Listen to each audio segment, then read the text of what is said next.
Reserve. The root of all our evil, it begins with the Federal Reserve. Hey, yeah, well, let's go back in time when everybody was so proud of America. I'm Tommy Salmons. This is Year Zero. Today, Caleb Brown joins me from Faith, Liberty, and Praxis. We talk about Thomism, Catholicism, and Heresy. Yes, I had some questions about Thomism, which led to questions about Catholicism, which somehow led me to being a heretic. So, check it out. RyanBunting.com. For all of your graphic design needs, go to RyanBunting.com. Ryan Bunting is a fairly okay, libertarian-ish, kind of authoritarian, tyrannical graphic design guy. So if you want some libertarian-ish, authoritarian-ish graphic design material, go to RyanBunting.com. RyanBunting.com, because he has a gun held against my head as we speak. LibertarianInstitute.org. That's LibertarianInstitute.org. That's where you will find me, Patrick McFarland with Liberty Weekly, Kyle Anzalone with Conflicts of Interest, Keith Knight with Don't Tread on Anyone, and The Scott Horton Show. That's the LibertarianInstitute.org. You'll also find some great writers like Jim Bovard, Kim Davidson, and some Patrick McFarland again. But if you're tired of Patrick McFarland, check out Will Porter, because he's at the LibertarianInstitute.org too. Oh my God, is there anyone that isn't at the LibertarianInstitute.org? I think not. LibertarianInstitute.org. Thank you, Tom Burton, for the music. Enjoy the show.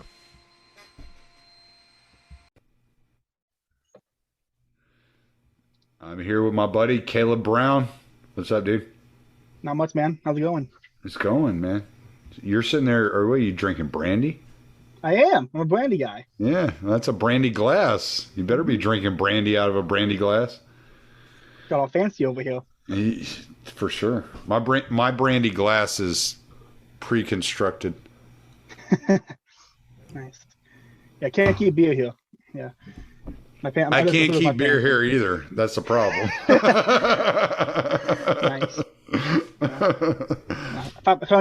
My favorite brand, I used to have to go to like Orlando to pick it up. Mm-hmm. And I went to the liquor store in town, and I walked in. They had a bottle of my favorite stuff right there on the sofa, like $11.99. And I'm like, hell yeah. Fuck yeah, dude. Let's do it. I'm podcasting tonight. Let's fucking roll. That's right. All right. So I wanted to talk to you. I want you to explain to me Thomism like I'm 5. Because that is your fucking gimmick, and I stole it to have you on the podcast. Well, thank you. It's a good gimmick. I really enjoy. I know it's really interesting whenever you do that. I'm like, oh shit, somebody's explaining it to him like he's 5. I got to hear it.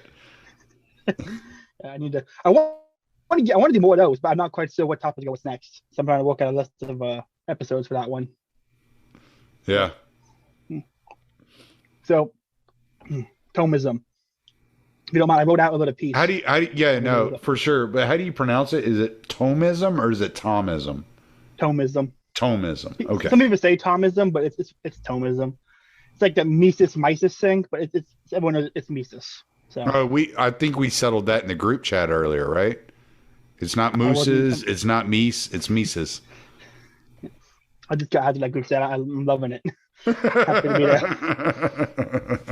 Like, I heard about that group chat like almost like a year ago. People were all talking about it. I'm like, I want in that group chat. I'm in. Fantastic. Like, wait, Pete and Andrew are both in that group chat. I got to get in somehow. And then a year later, man, I'm finally in. I'm like, oh yeah. Well, it had been like, not to give away the secrets of the group chat, but we had been talking about bringing you in for quite a while, so it wasn't It's not like anybody was like, don't bring in Caleb. It was just like, yeah, we should definitely bring him in. And then nobody ever did. And finally, Andrew invited you. Awesome. Well, I'm happy to be there. It's been a lot of fun. But anyway, so yeah, Thomism. Well, let me read my little piece I wrote out on it, and we'll get into it. Thomism cannot be explained without first talking about St. Thomas Aquinas. So first, a few words on Aquinas. Aquinas, for those who don't know, is a 12th century philosopher and theologian who wrote the immensely influential Summa Theologica. Aquinas himself was hugely influenced by Aristotle, and Thomism is a continuation/addition to Aristotelian philosophy. Aquinas is probably most known for his 5 proofs or 5 ways to prove that God is. Thomism can be explained simply as the philosophy of... it's in there twice. I don't know why it's in there twice. Thomism has a focus on viewing the world around us through the dual lenses of faith and reason. For a Thomist, God is truth, and truth cannot contradict truth. Thus, we hold to the view of the law of non-contradiction.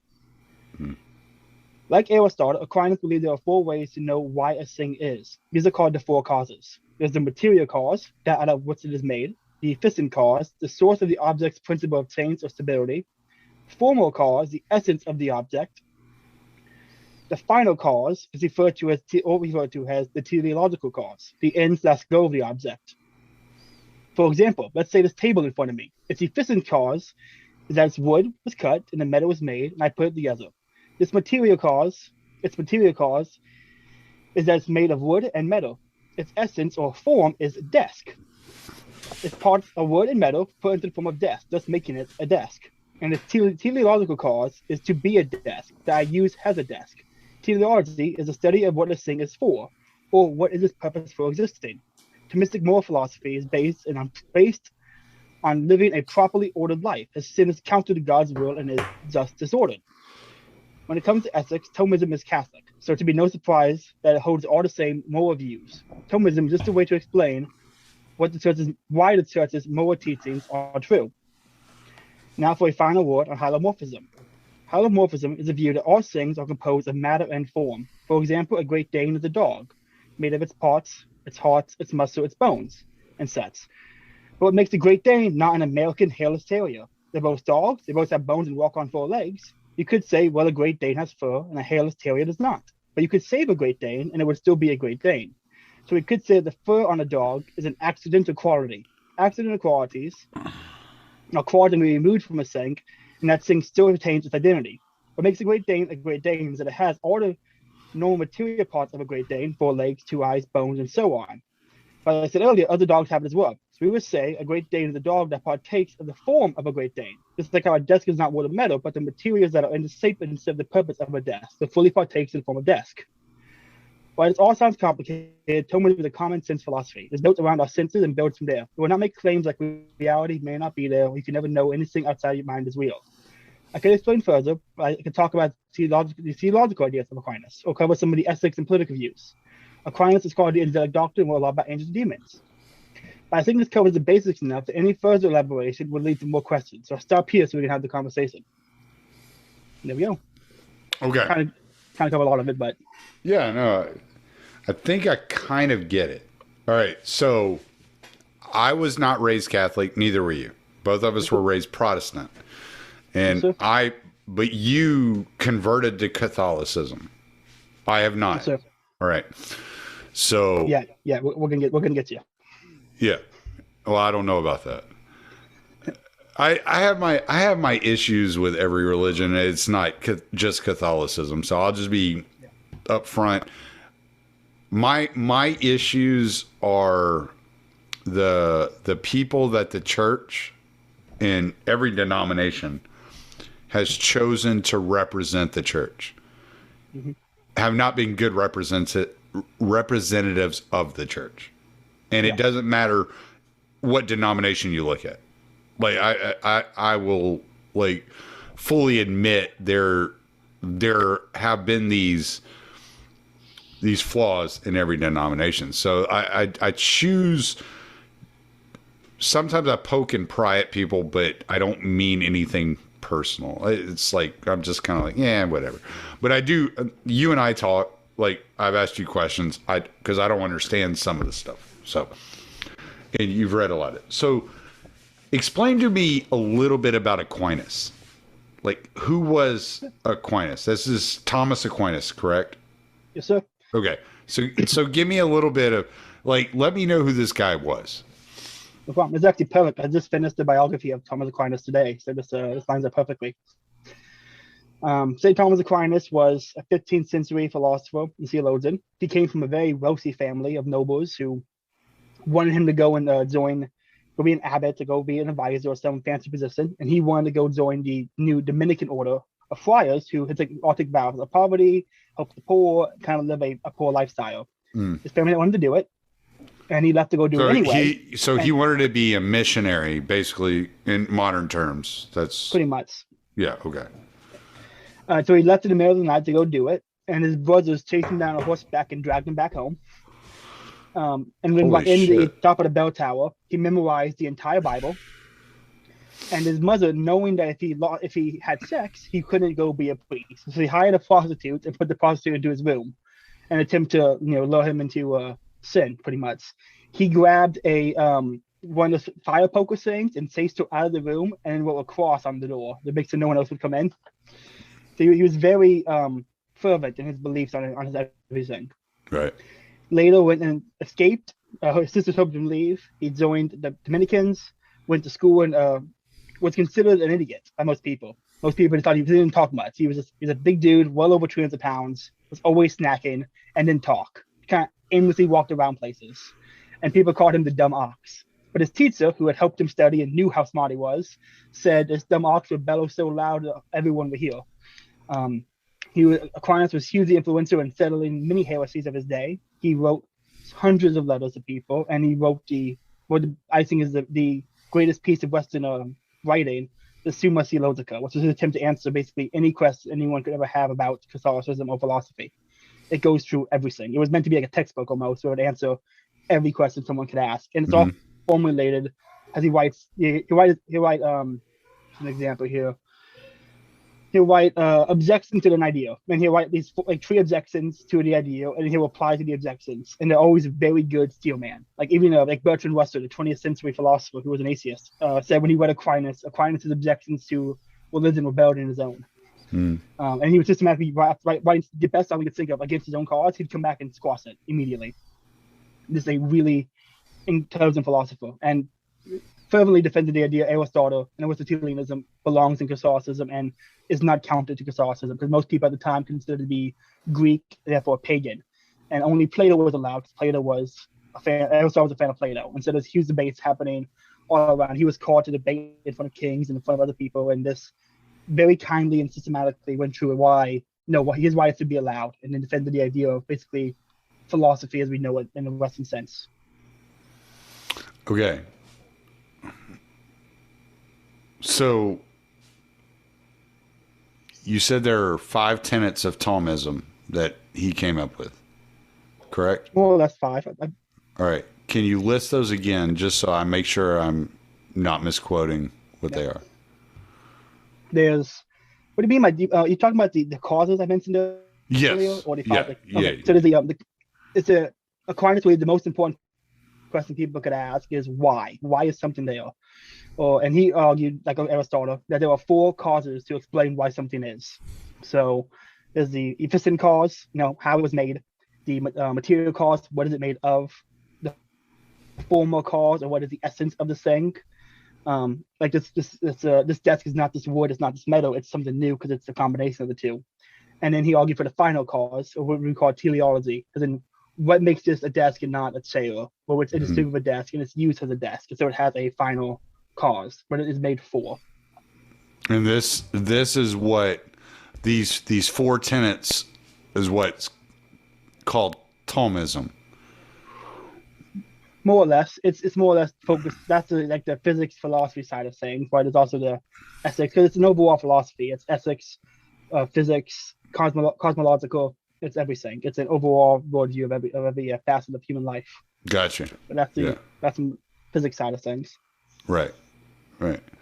So when you're when you came up with Austro-Thomism, what was your thoughts behind the Austro and the Thomism? Like, are you thinking like Austrian economics, kind of Thomism, kind of combination? Like, what is this? Oh, it's perfectly compatible. In fact, if you read Lou Walker's Fascism versus Capitalism, or Murray Rothbard's History of Economic Thought, the first economist really like had a focused treatise. The first treatise on economics ever read was by a scholastic who was basically a Thomist.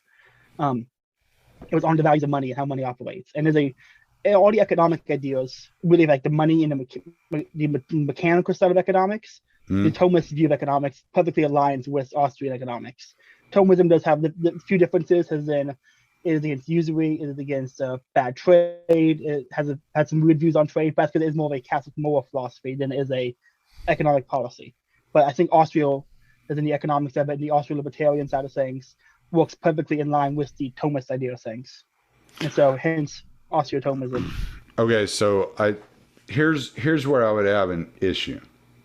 All right. And it's probably the first of many, and this isn't like to say anything bad about you, but I have a problem when people start combining moral philosophy with politics, right? Because if you look at politics historically, there's nothing moral about the way they operate. And so whenever you start saying, well, we need this morality within economics or politics and in a manner, then I start thinking, well, like you're living in a dream. It's not in my head, like that's not the way these things operate. And I would agree. There is a disconnect in a sense of how to put this. Thomism is full of ought statements, as in a person ought to do this or a person ought to do this. But we are, how to put this? It's like ought versus is. More or less, we believe people have, you can derive ought statements from facts, which is against the is-ought gap, which I would reject completely. But how do I put this? Trying to figure out how to word this properly. When it comes to political philosophy, it has to be acceptance of political realism. As in, people are going to act their incentives. People are going to act how they want to act, and Thomism does accept that people won't act well. People are not going to act how they ought to act. There's an acceptance of that. But we argue for a teaching position, the same way the church does, where we say people should be doing these things. They ought to be doing these. So we argue from that position the same way a moral teacher or a church would say things. Why we do not believe personally that you can necessarily expect that, because we believe human beings are fallen, they are going to sin, they're going to make mistakes. That's why we believe in the sacrament of confession, so you can go to confess it and seek forgiveness for your sins. But there's an acceptance that people are not going to act the way they should. So it's yeah. No, I get that. Like I don't know. I'm trying. One of the things, whenever I start like looking at religion, like one of the things that the Russian philosophers do is they combine political ideology with religion, and I can't. The word isn't bothered. I'm not bothered by it so much, but I see this major gap there. All right. A lot of people look at politics as a replacement of religion. So I get that. I get the worship aspect. I get the idolatry aspect of politics. I don't think that we live in a period where you can gently or like massage the idea back into the mind of people. I would agree. Yeah. So I would agree. So whenever I hear what you're saying, I don't disagree with what you're saying.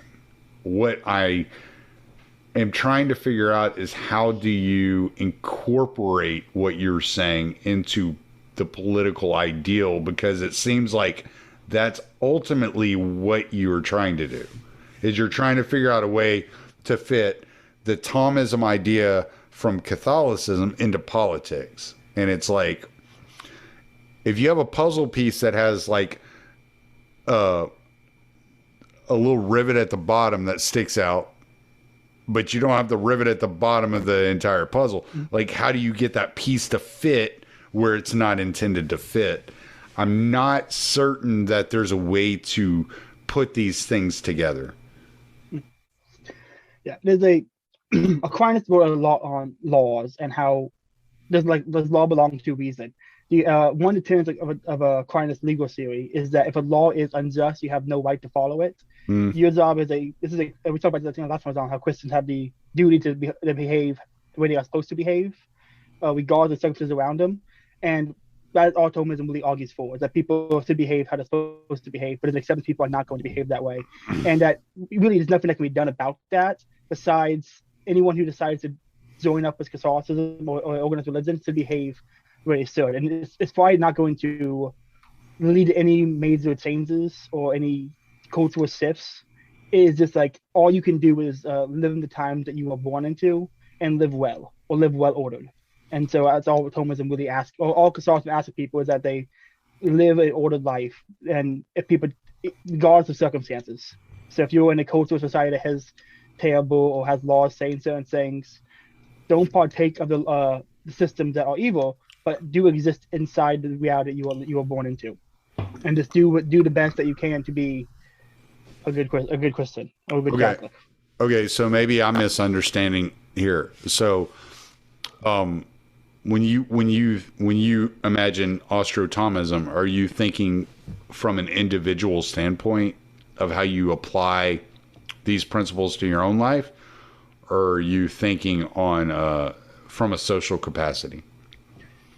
Individual, I would say that the individual, if an individual that comes to the website, which is currently down, and become a Thomist and become by extension a Catholic, there are certain ways they should behave and act as a Catholic should.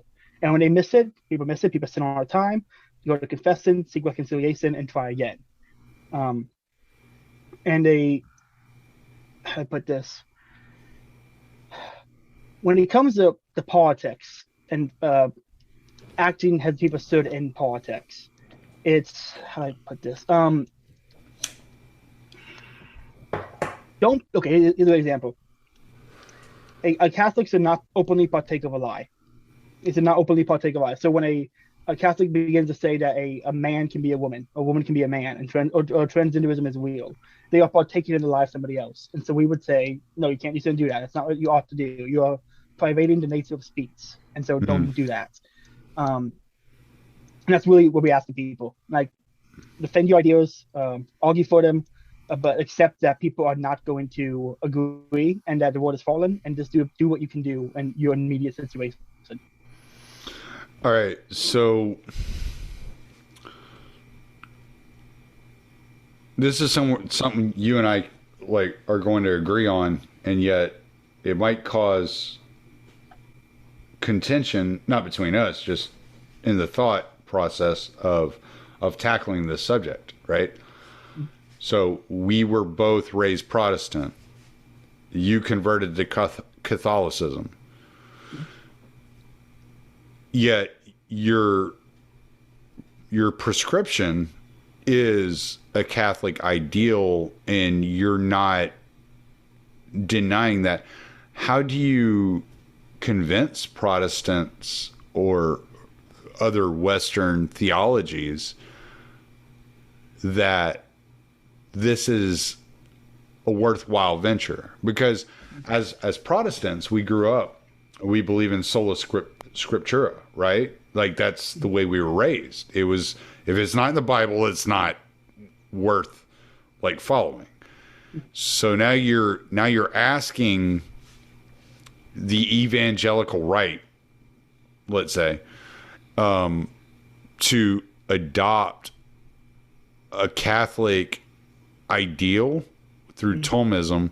So how does this work? How do you sell that? Yeah, it's the apologetics, and the nature of apologetics is specifically interfaith apologetics. I will really not apologize. I am who I am. It's very difficult to have these conversations, and this is why I think Aquinas offers the best route for specifically Protestants, is that Aquinas loved the Bible. I mean, you can read his sermons online.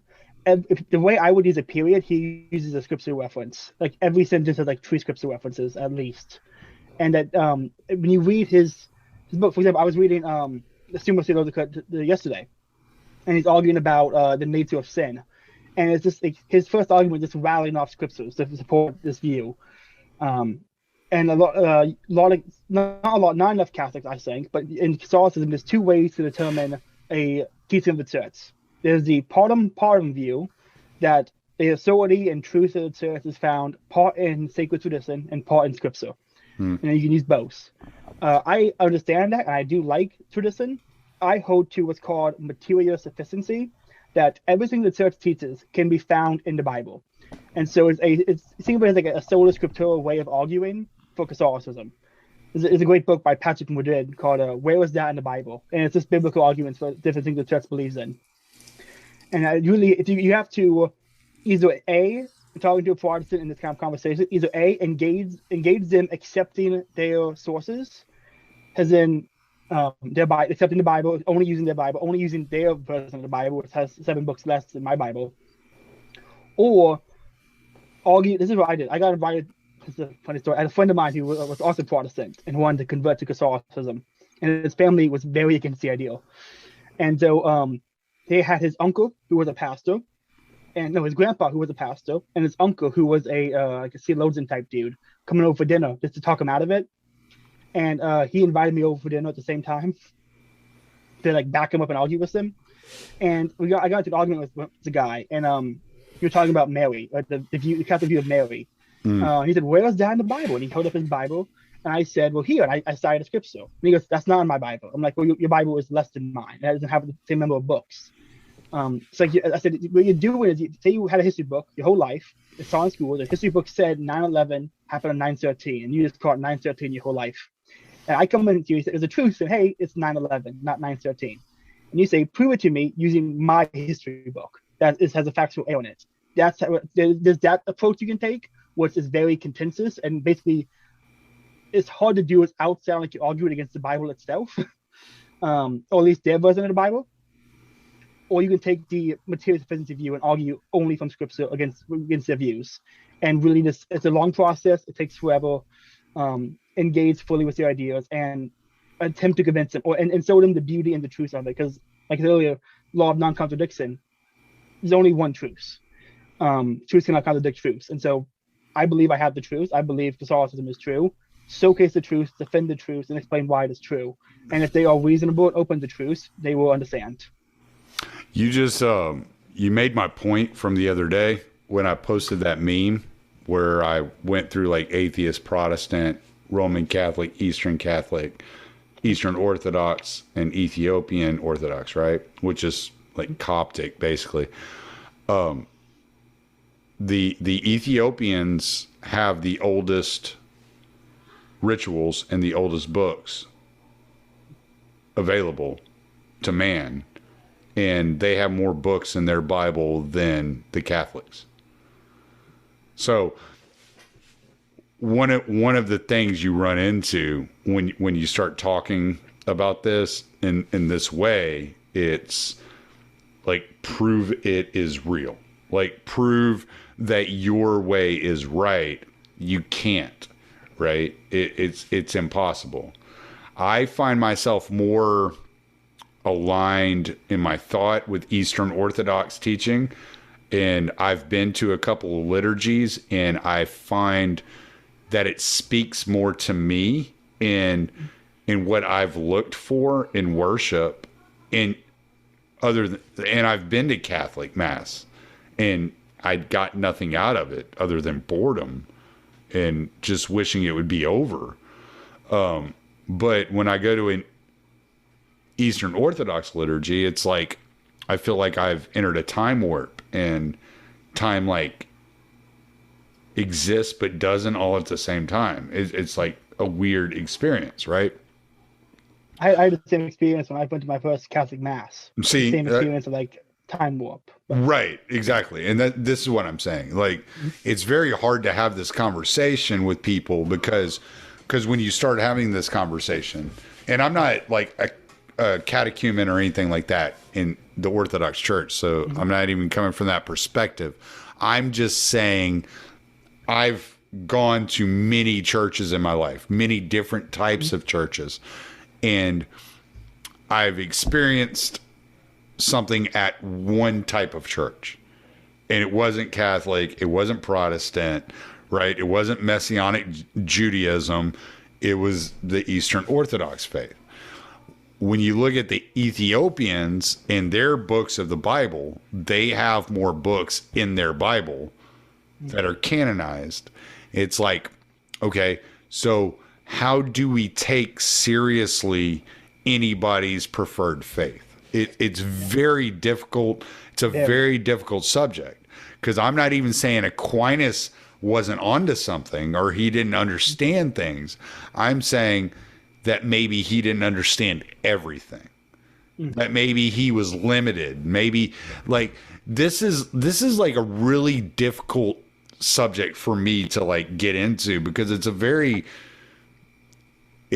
people get emotionally attached, and I'm trying to just like, no, like, I'm not insulting you. I'm just saying I don't understand. How do you parse this out? Yeah, it's very difficult, especially when getting into topics of the what is the proper canon of scripture. It requires so much study of history and of what is in scripture, what is in each book, how does it flow with the narrative. It requires like years and years of study to properly engage. And I'm not convinced any one man can be educated enough on the topic to fully engage it 100%. That it takes multiple people on multiple different facets. And it's very tricky. And this is why I'm a fan of like the multiple apologists covering one topic from different angles. There's a great guy on YouTube, Michael Lofton. He was a Protestant, then Catholic, then Orthodox, and back to Catholic again. And so he has a well of knowledge on all these topics and all the ecumenical councils and the history and why certain denominations have different books of the Bible than other denominations. And even he will admit he doesn't have all the knowledge necessary to fully engage it. But you can only, how do I put this? You can only engage with what you know, and you only go forward based on what you know. There's a quote from Eric Ybarra, who is a Catholic apologist who engages in Orthodoxy frequently. And he says, the day may come where I'm Orthodox. I don't know everything. And if I continue my study and I continue to learn, and it looks like Orthodoxy is true, I will convert to Orthodoxy. I haven't seen the evidence. I haven't seen the truth. As I'm standing from where I'm standing with my knowledge right now, Catholicism is the truest one. But it requires so much study to fully understand and engage. And for my studies, I went with Catholics, because this is where the information pointed to, where the metaphysics of Catholic teaching, I think, is more accurate, where the dual lenses of faith and reason come into play, where on the multiple different issues and facets, it hits the highest metric of everything that I think is necessary for it to be true. And fully admitting, I haven't studied, I know way more about Catholicism and Protestantism, because I never met Orthodox guys I got on Twitter. I never studied it till like a year ago. And so there's a lot I don't know about Orthodoxy that I wish I did. And my problem with engaging Orthodoxy, the same thing I have a problem with engaging Protestantism, is that there's multiple different Protestant denominations, and there's different sects of Orthodoxy. There's Greek, Russian, what's the one you call it? Coptic. Yeah, Coptic. There's so many different ones, and then trying to engage fully each of those with their differences and agreements and understand all of it, it's just something I don't have. I wish I had the time to invest more into. Well, I think they give more credence to the titles than there actually is, because they'll be like, well, I'm Antiochian, I'm Greek, I'm Russian. Okay, when you look at those three, I can't find a difference. I can't find a difference between Antiochian, Greek, and Russian, other than maybe language, like possibly. And maybe that's all they're referring to, is the language that the liturgy was in. Like, that's possible. Coptic, all right, so have you read the Book of Enoch? I have read some of Enoch. Okay. Some. So not a lot, but some. So the Coptic Orthodox incorporate the book of Enoch into their Bible. Now, you can say, all right, it's not a canonized book, yet it's quoted in Jude, right? And so it's one of these things that it's like, okay, like, do we just incorporate everything that's quoted anywhere in the Bible? Like, how do we handle that? Like, it's a very difficult subject. Again, I'm just going off my experiences, and that's why I don't really like rush to judgment on things. I've done some studying on the difference between Orthodoxy and Catholicism. Some of it I feel like it's like parsing, like it's just so minute it doesn't even matter. Some of it I'm like, okay, I get it. But I'm not. I mean, I've only been studying this stuff for probably about a year, so I'm not versed enough to give anybody any advice on any of this. I would say, one of the arguments that can be made, that I don't make because I don't know enough, is that it really all comes down to the papacy. If the papacy and the Pope and the doctrine of the papacy and the magisterium is true, then whatever the Catholicism then says follows from that is also true. And so if that is true, then the rest of it follows is also true. And so it could all hinge on that one saying. Catholicism hinges on the doctrine of the papacy. And so it really, that one doctrine can be used to talk to any conversation of any denomination. But it requires so much study of history, theology, and everything to make that. It's just not. There's people like Sue Sana is a Catholic apologist who wrote all about it. He makes biblical typology arguments for the papacy, which are really good. I'm not even going to attempt to repeat because it requires. He just knows his shit, and I don't. I heard a guy the other day. He said the biggest argument for the papacy is that when Jesus was alive, before the death, he told Peter that he would be the rock of the church, right? On this rock I build my church, right. Matthew 16:8, I think. And then I heard an Orthodox Christian come back and dispute that and say, yeah, but after he resurrected from the dead, he like diverged the authority to all apostles. And then the Catholic, and I'm not saying this is everybody's argument. I'm just saying this is what I heard the other day, and I was kind of like, well, that's a shitty argument. Like, what are you even saying? The Catholic said, well, yeah, but when he was alive, he said this. And it was like, all right, like that's a good argument. That's not a good argument, dude. Like, sorry. If I believe on the time frame of that, I believe he said it after the resurrection. I believe Matthew 16:8 arrives after the resurrection before he ascends into heaven. I could have that mistaken. No, it was before, because that was when he was telling Peter, "Are you do you love me?" And he asked him 3 times, and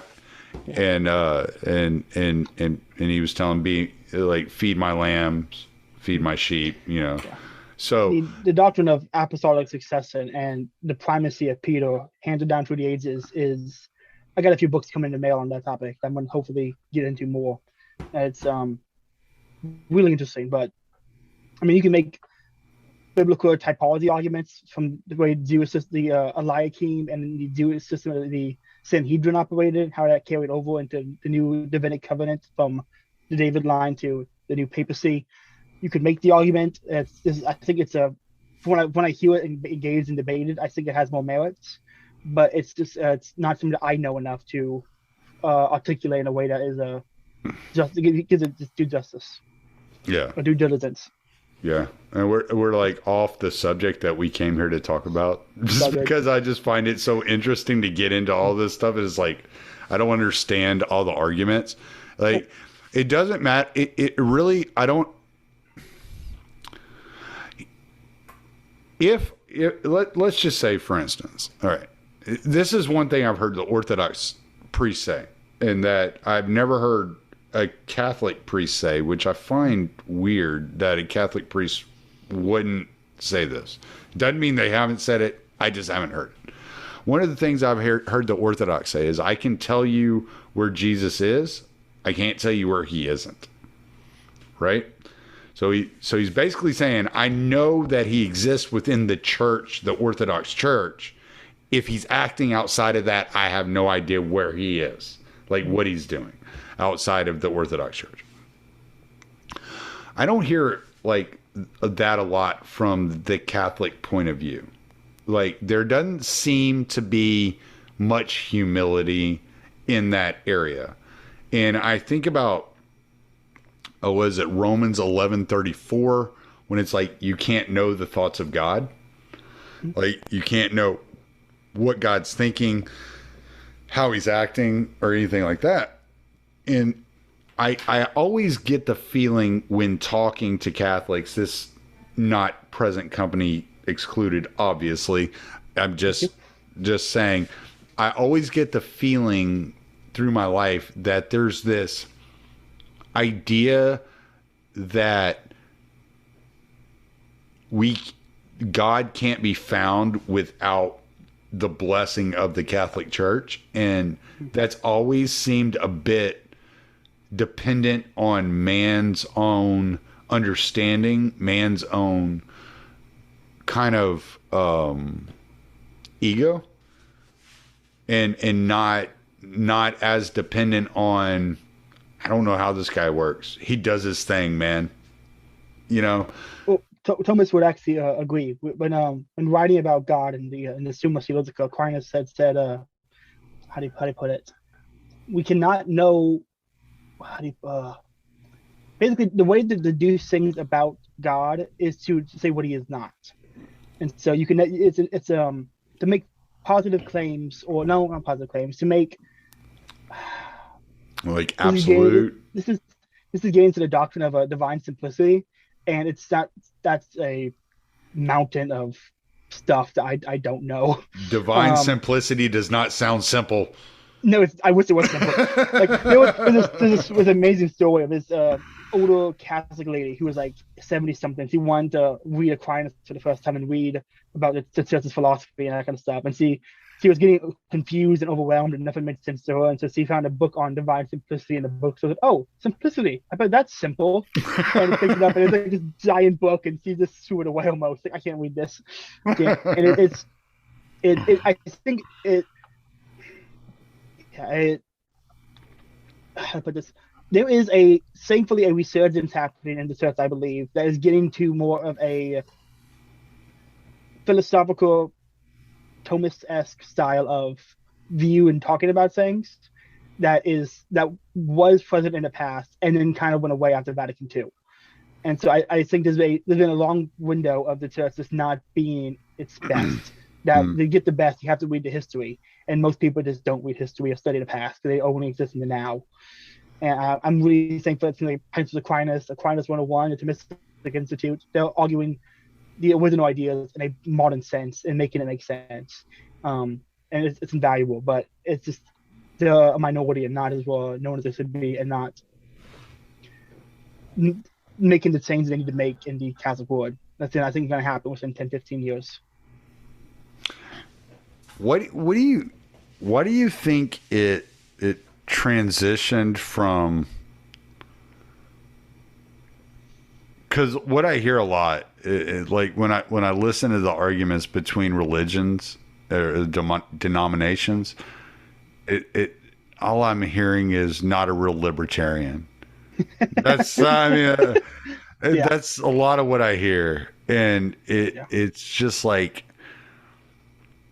Isn't there something to be said about a person that's like honestly seeking, and what's to make anybody think that they've actually found the answer? Like, what makes people believe, other than their own ego, their own hubris, that they have some sort of understanding that nobody else has?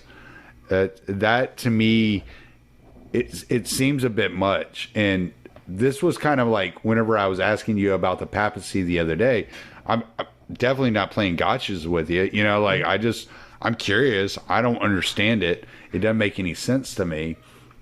Like when I look at like the way the Orthodox, like the Eastern Orthodox, like set things up, I kind of get what they're doing, right? Mm-hmm. So they don't have a pope. They have, they believe, all right. So the belief is that there's life beyond death. And so that even after Christ lived, he was resurrected and he's still alive. So like surrounding your church or your worship around the idea that Christ is the Pope, to me, isn't crazy if you believe that he died and he was resurrected. He's living beyond death, that death did not capture him, that he conquered death, which is what they actually believe. And Catholics believe that as well. Right. It's not Right. But I'm just saying that it's not crazy to me to think that if you believe that he conquered death and that he's still alive, then it's not crazy to believe that he is the Pope. You see what I'm saying? Or that Peter isn't still the Pope. You see what I'm saying? That you don't need the Vatican, that you have this hierarchy coming from the heavenly beings. You see what I'm saying? Yeah, I see what you're saying. I think that there's a, how do I put this? The papacy, the Pope, and these positions are all earthly authorities that are necessary in the physical and on the earth.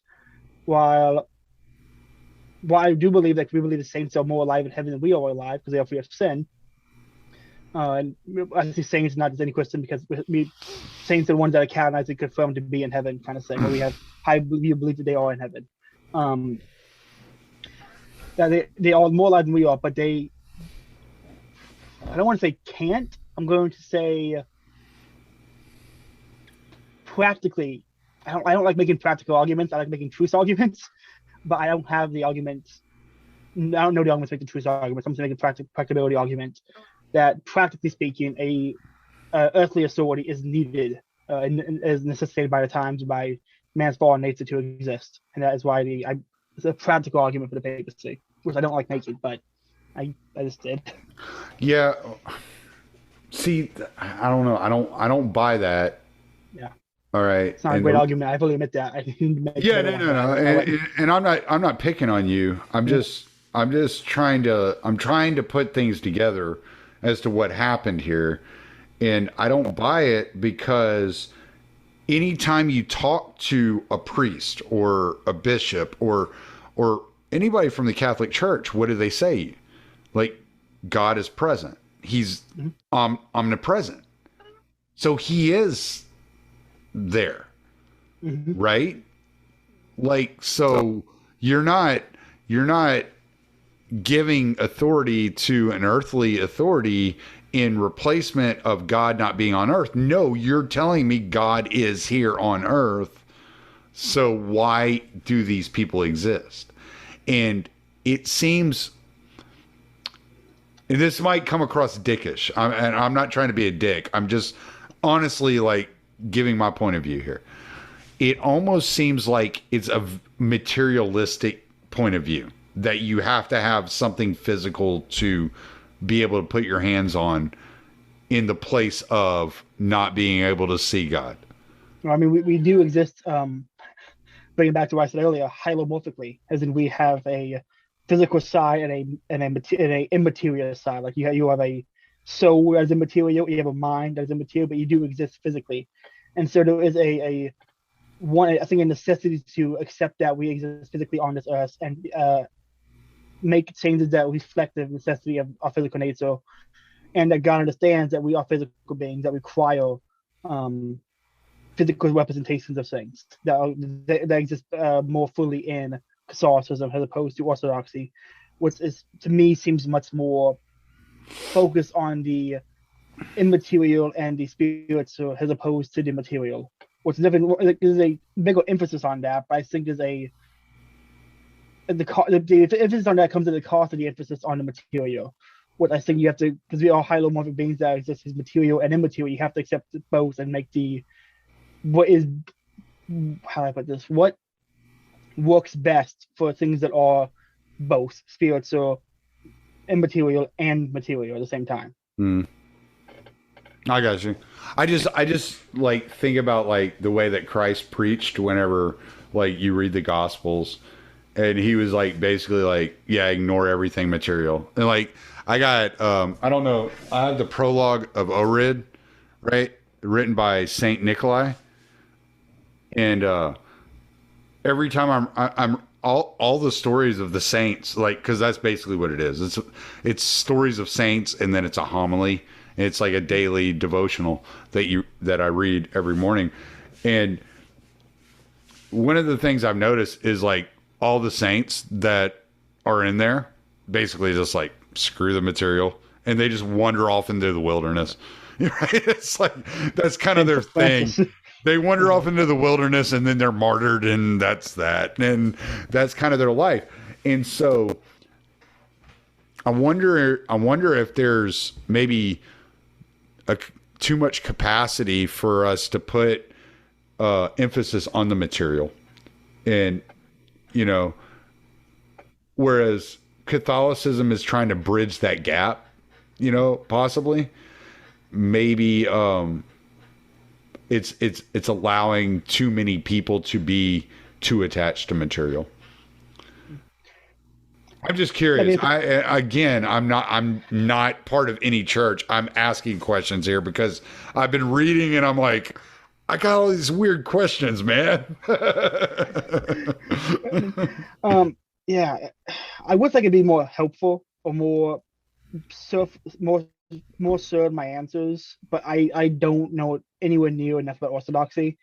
I mean, Andrew probably living is much more orthodoxy than I do, and he's a better person for these kind of questions that I can't answer, but I'm not as confident in my answers on these ones. I should get Andrew and Matthew on here to fucking debate. I couldn't watch it. I love both those guys too much to watch them argue. Like the Discord. Well, that's why I chose them, because they like because they like each other. So I know it wouldn't be like crazy. It would be respectful. I think that would be decent. I think to answer your question, there was a capacity to focus too much on the material, but I think that's not necessarily a doctrinal thing. I think there's an issue of the times, because we live in a very materialistic world where the going philosophies are material. And so in response to those things, we engage more in the material, and the engagement is what is seen more than the immaterial spiritual side of things that does exist.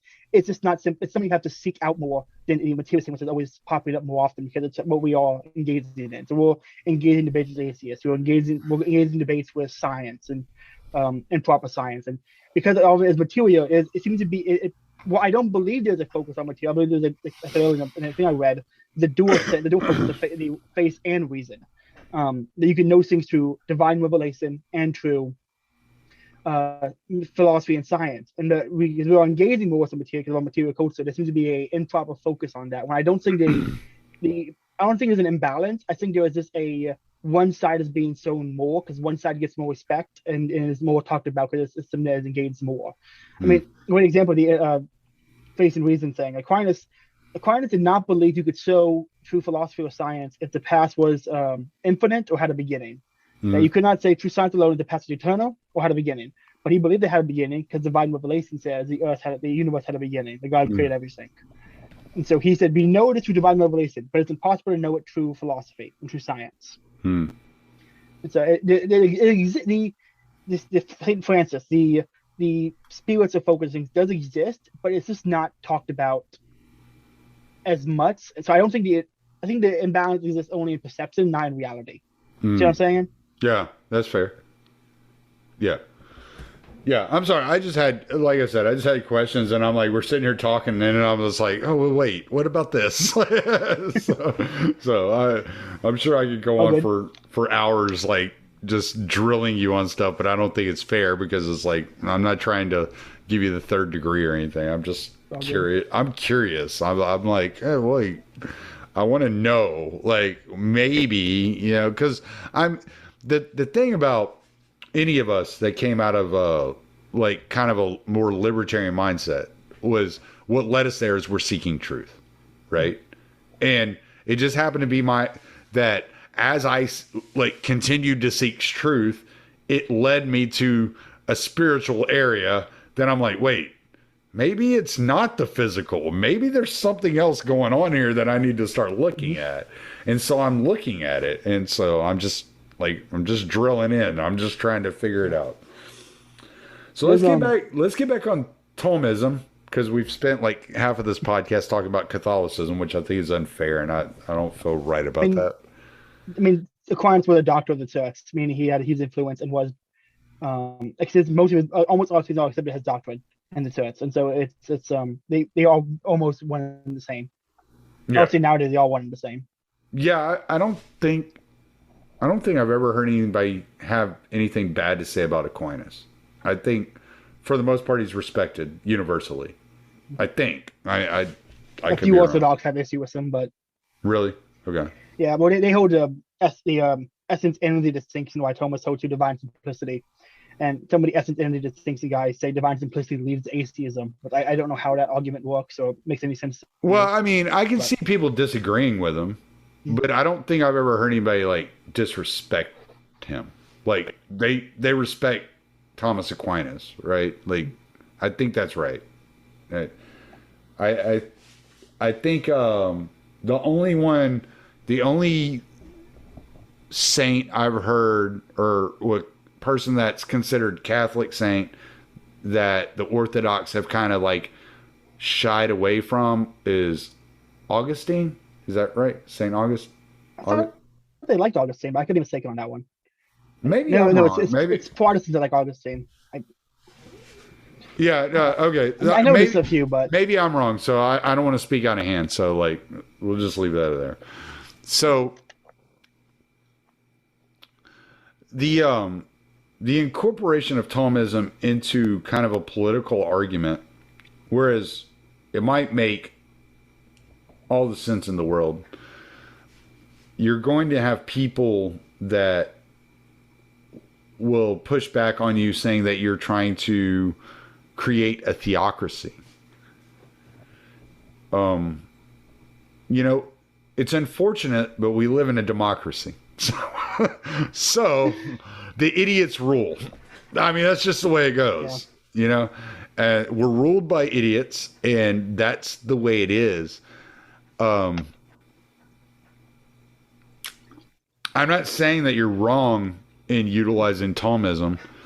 I mean, I do kind of want a theocracy, but locally. Like I want. Well, I'm not arguing with you. I'm just saying we get called that a lot. Yeah, we're in a period in which we're ruled by the morons, right? The mob rules, and most people are uneducated, and so the uneducated are making the decisions.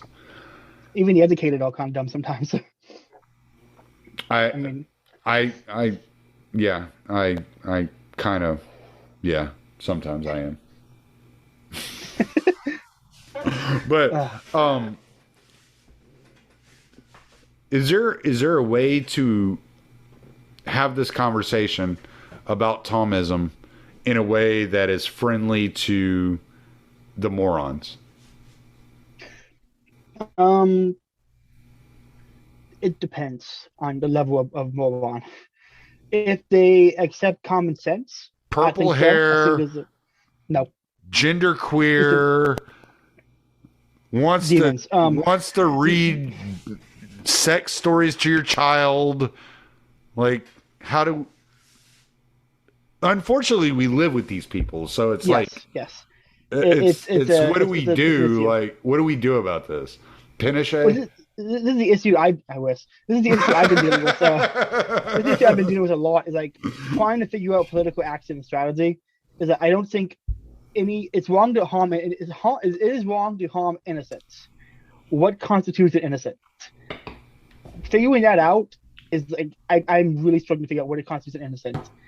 Is the genderqueer person who wants to teach sex, wants other people to teach sex ed by the byproduct of supporting and creating a society with which that happens, guilty of that crime by Problem with maybe these people people. we moved. I don't know. Problem with these people is they were raised in a society that said that that's hedonistic, right?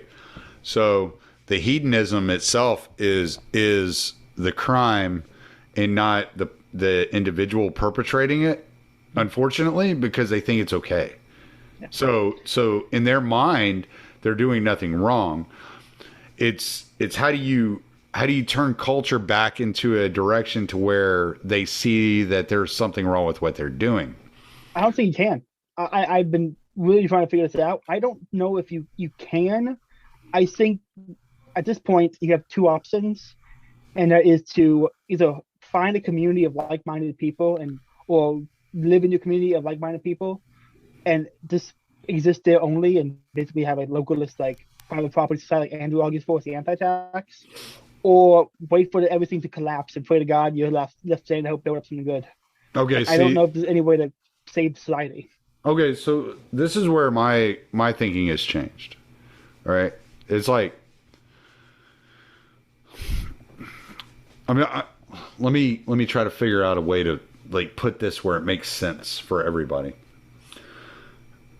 If a person is so far gone that no reason or rationality can reach them,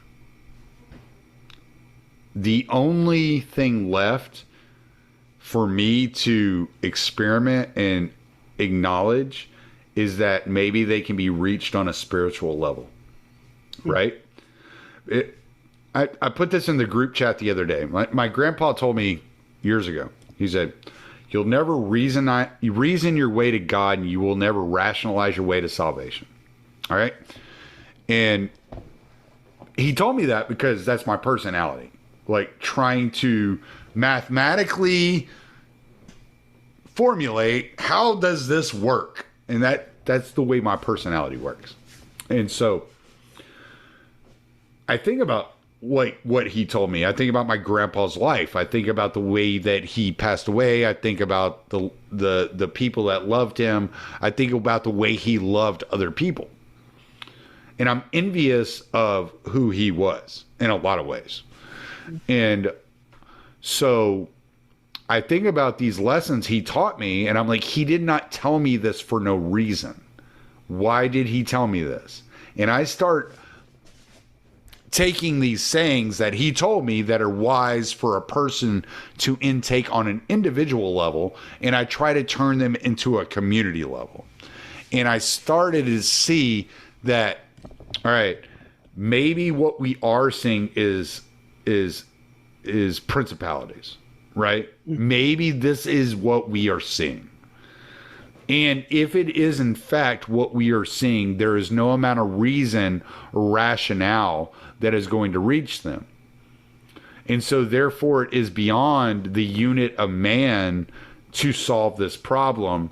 And maybe our trust is in the wrong place. Trusting in our own understanding is never going to fix this problem. And maybe that's what leads to the downfall of man, is because no matter how faithful man is to Christ, that trust they cannot get beyond trusting in their own understanding as a societal whole. And maybe that's where we're really lacking. Maybe it's not that we need to do anything. Maybe it's we need to trust in the metaphysical to take place. Yeah, no, I would agree. It's you can reason, you can make arguments, but it's only going to reach those who accept reason as a way of knowing things. And if someone is unreasonable, there is no way to engage them without violence. Yeah. Violence or a higher power takes. I'd like to apologize to Stephen because I introspected just then. So there was a little bit of navel gazing happening, but it won't happen anymore. I promise. Yeah. No, I've been thinking these things, and I don't really like talk about them a lot. It's something I think about, and I'm just like, all right, how do I work this out in my head? And whenever I have the opportunity to speak to you or somebody else that would have this conversation with me, I want to take advantage of it, and I want to have that conversation, and I want to kind of bounce these ideas off of you. Yeah, it's how do I put this? Did you see trans swimmer who was just winning every race, and everyone was clapping and cheering, and he was accepting the award, and everyone was like just accepting it as a norm, Yeah, and then he won the gold, and yeah. I saw that. There's that weird picture of all the like female swimmers off to one side, and he's standing on the like top podium by himself. Nobody's near him. It's like, oh yeah, you were accepted. Yeah. Once I saw that, I realized there's no coming back from this. I don't see a way for the society to bounce back, and you can either accelerate, violently force people to accept your views, or wait for a collapse. Like I don't see any other option from there, and I'm not a fan of the violently coercing people to act the way you want them to. Well, the problem is, I was just gonna say the problem is when you say that you're leaning on your own understanding, right? Yeah. This is what I struggle with like so much, because I'm like, I understand I'm not supposed to lean on my own understanding, but I lean on my own understanding. But you're saying there's no way to come back from that, yet you say you worship a God that spoke the world into existence. So there is a way. But this is better. There is no... There's nothing within the power of man. Man is not fixing this problem. Yes, exactly. Man is not fixing this. And yeah. You can just... I agree with that. I agree totally with that. 100%. Yeah, it's just a tricky situation. I mean, listened to a podcast today between Owen McIntyre and Pedro Gonzalez on that new Curtis Yarvin piece, and something they said and they kind of stuck with me that I'm still trying to hope they're wrong. And Pedro also hopes he's wrong on this one. But he said, if Cthulhu always swims leftward, you're always going to have institutions always move to the left. If that's also true of culture and society, to where you can never have a more society that works and lasts, and people are always going to go into their most base demeanor, base actions. It's just, how do you go? Where do you go from there? Where do you build it up? And there are. I like to myself as a political realist who works in reality, operates in reality, and only tries to do things that are feasible and possible. But there are certain beliefs and views that I don't want to drop, no matter how absurd they may end up seeming to me. I just need this for my own sanity. Right. And it's, I am white pilled on my personal life. I am black pilled on society ever in my lifetime getting better. I think I'm white pilled on my personal life, and I'm clear pilled on society. The clear pill, I just don't care too much about what everybody's doing away from me. As long as my kids are okay, my mom and dad are okay, my neighbors aren't fucking insane, like I'm like, all right, like y'all can kind of do whatever the hell you want to do in New York City. I don't give a fuck. It doesn't really bother me too much. Outside of Florida, I don't care. Yeah, it really doesn't. Really doesn't bother me as long as the people I love aren't getting hurt. And I'm just kind of like, y'all do y'all's fucking thing, man. Well, all right. We've been going an hour. Haven't covered Thomism in any sufficient way other than your paragraphs that you read. I apologize for that. But do you want to, all good. Do you have anything you want to close with? Do you want to kind of, was there anything you wanted to express about the subject that you didn't get to express? Because I get distracted and I'm like, well, wait, before we can talk about this, I got to know about this and I got to know about this. And, and so I got to fill in all the blanks for myself. So, cause I'm a retard and I won't understand if I don't fill every blank in. The only thing I want to add or say on Thomism is that, morally speaking, a moral life is a ordered life, and morality resides in order. As in, you are ordered, you are fulfilling your teleological purpose. As in, what is the nature of an act, and fulfilling it to the natural ends that has God has laid out onto the true ends. And that the idea of ordered society, the idea of ordered people, the idea of ordered life, morality, the focus on order in Thomism and the focus on order in the political philosophy, I think coincides nicely, and it's something that's to be explored more and talked about by people. That's about it. Really? Oh, and if anyone, this is me a disclaimer. I am not an expert in anything, and if I got something wrong, that is a heresy to the. I've done this before. I've gone on a podcast. It was asked the question, and I answered to the best of my knowledge. And a week later, I listened to a podcast and found that everything I said was a heresy. And so I had to issue an apology. So, heads anybody, I fully admit that I am not an expert. I do not know as much as I should. And if anything, you're Catholic, you listen to this, and you were screaming at screaming at your phone saying, "No, that's a heresy." I apologize, and let me know in DMs. I'll go to confession for that. I don't want to perpetrate heresy, and I'll issue a retraction and a clarification. I know.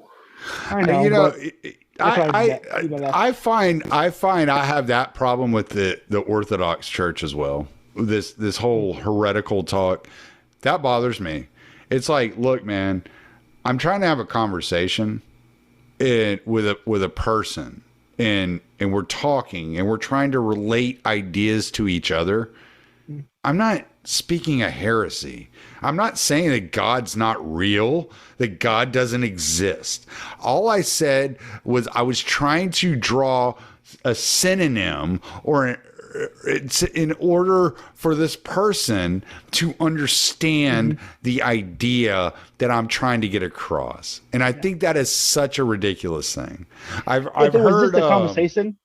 Right. I've heard Orthodox say that if you try to describe the Holy Spirit or the Trinity, that you're committing a heresy. And I'm like, how is that committing a heresy? Yeah, I don't like that either. if a person asks me, hey, like, I don't understand this whole Trinity thing, I say, okay, so you're a person, right?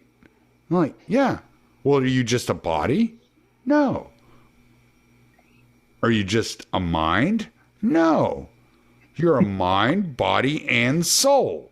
You're a Trinity. Like, it's not that I'm like trying to diminish what God is. I'm trying to help somebody understand what it is I'm talking about.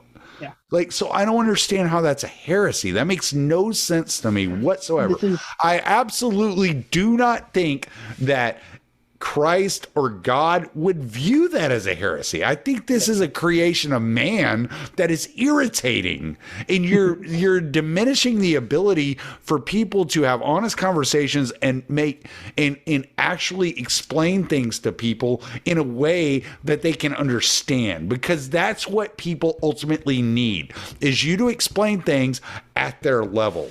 And that's what we're trying to do here. And if that's a heresy, geez, I don't know what I can do. Yeah, this is one of my issues I have. Sorry, that's my rant. That's my rant. And I agree. And I agree. The thing I have with orthodoxy, that it seems like there's a I want to say it the way I'm thinking it, because I'm a bit drinking. This is gonna sound insulting, but I don't mean to be insulting.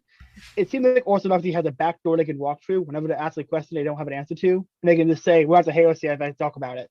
And it seems like it gives themselves a back door to not explain things to people, and just say, "Well, if you don't know, you can't know." This is why I hear a lot from Orthodox when I talk to them on Twitter. Is that if I'll say, "I don't get that," can you explain it to me? And they say, "Well, if you don't know, then you can't know, and just do the work yourself." And I absolutely detest that kind of attitude. Which is why you know what I don't get? Here's what I don't get. I've read 3 books on it, and I still don't get it. Jesus. I don't get it. I don't get it. I don't understand. I don't get it. Like, you can tell me anything you want about the subject of Jesus. I don't understand it. It does not make sense to me. It is the one reason I do not claim to be a Christian, because I don't understand Jesus. Period. I don't get it. I know the words. I know what you say. Like, I can repeat it back to you. I can tell you what you're going to tell me before you tell it to me, but it makes no sense. And, you know, this is like a really big issue is like, we live in a world where ideas have to have physical manifestation and understanding. In a lot of these concepts, there's no way to actually do that without committing heresy. Like, whatever, man. Yeah, I feel like playing Slipknot now. What's it like to be a heretic? Because I mean, whatever.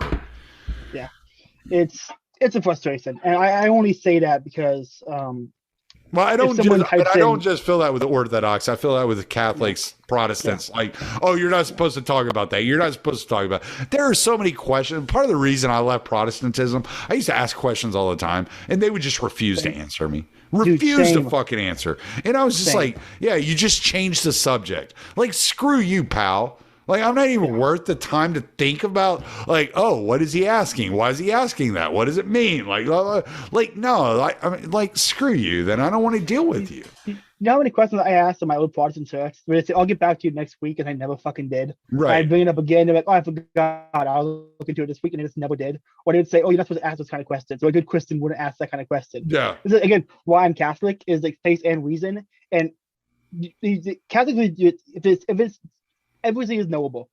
Everything is knowable to an extent. There's nothing that is truly unknowable. God would not create something in the world that is. God would not give you the sense of reason and the ability to know things if things were unknowable. I don't agree with that, but that's fine. You know, like, that's whatever. I don't think everything's knowable. I don't believe that. But like, whatever. That's parsing hairs. Like, whatever. I don't see any reason to get into that subject. We've already been going over an hour. Now we're just ranting and raving about our complaints about fucking religions. Yeah. Well, hey, man, plug away. I appreciate you coming on. I enjoyed the conversation as always. I always love talking to you. Same here. You always make me think about things from a different point of view. And I have enough respect for you that whenever you say something I disagree with, I stop and think about it. So that's always good. Yeah. Well, plugs. If anyone wants to hear more on Thomism, Thomistic Institute, Aquinas 101 videos. So 3-minute videos with cool infographics and videos that you can watch and to answer questions you can ask. If you have any questions at me personally on Twitter at CalebBrown549, my DMs are open.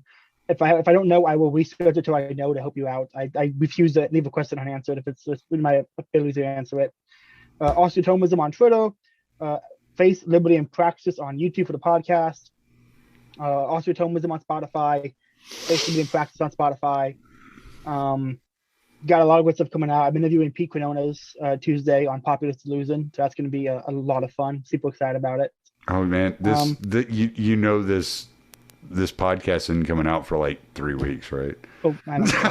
I don't care. Man, listen, dude, I have like 5 podcasts. I have 5 podcasts sitting there because I don't want to record intros for them.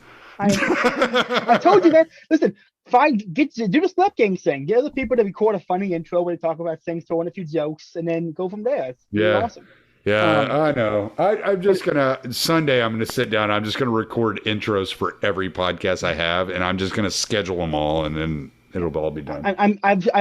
I'm so used to doing podcasts live that I just assume all of them are live, and I forget this one's actually not live and it's recorded. So anyone listening, by the time you hear this, the episode's will already be out. Go watch it, like, comment, share, subscribe, the whole 9 yards.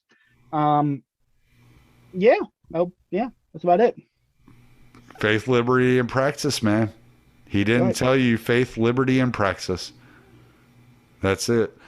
All right, Caleb. Thanks, man. I really appreciate it.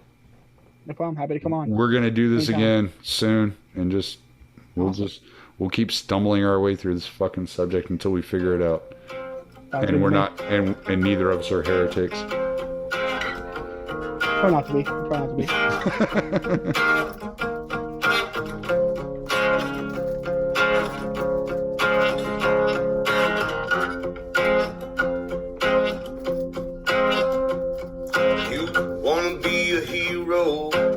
Instead you're just a slave.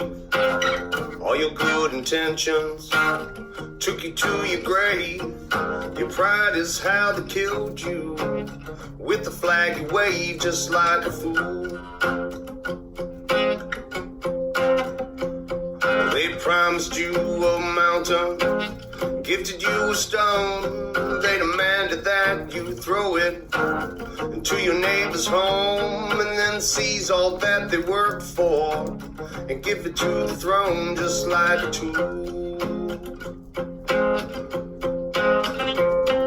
Well, as we all just stand in line and glorify new ways of being cruel, seems to me humanity is not something that they're teaching us in school. They dumbs down all around, propaganda, their pollution. They set a cage up on the stage, a facade for all solution. They build a wall, block them all from this mental institution. It's insane.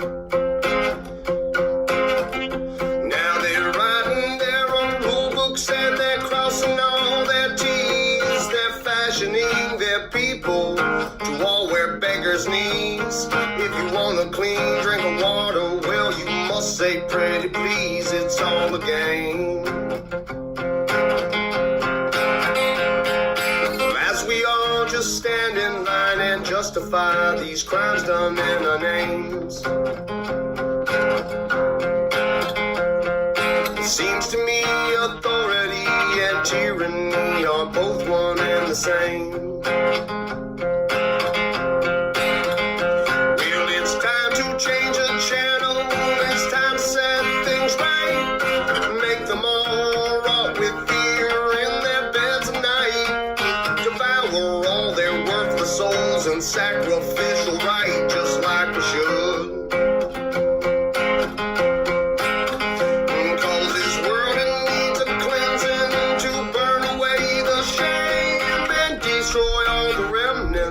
Of those who are to blame, and we'll stack them up like cordwood, watch them sizzle on the flames for good. Well, as we all just stand in line waiting for some kind of Robin Hood, our liberty will never be until our right to freedom is understood.